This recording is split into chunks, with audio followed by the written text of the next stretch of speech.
Comment payer son électricité moins cher en 2026? On regarde ça tout de suite. La facture d'électricité, ça pique un peu, n'est-ce pas? On est beaucoup à le penser. C'est l'économie qu'on peut faire chaque année en changeant de fournisseur. Plutôt sympa? Et le mieux, la méthode est super simple, gratuite et sans aucun risque. Alors concrètement, pourquoi est-ce que la facture semble toujours trop salée?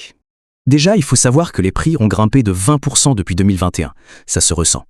Et attention, ça ne va pas s'arrêter là, d'autres hausses arrivent.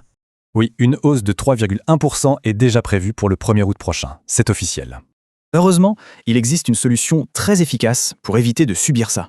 C'est important de le savoir, le changement est gratuit, sans coupure et sans engagement. Un point crucial, le tarif réglementé d'EDF, ce n'est pas le moins cher du marché. Ok, alors regardons concrètement qui sont les moins chers sur le marché aujourd'hui. Et voilà le podium. Gaz de Bordeaux, par exemple, est 14,6% moins cher. Ce fameux TRV, c'est le prix de référence fixé par l'État. C'est la base de comparaison. En gros, il y a deux options, prix fixe pour la tranquillité ou prix indexé. Ah, et l'idée que le verre coûte plus cher, c'est faux. Beaucoup d'offres sont compétitives.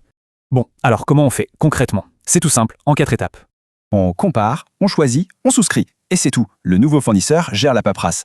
Donc on retient Gaz de Bordeaux, 163 € d'économie possible et la hausse qui arrive. La vraie question, c'est pourquoi attendre pour commencer à faire des économies?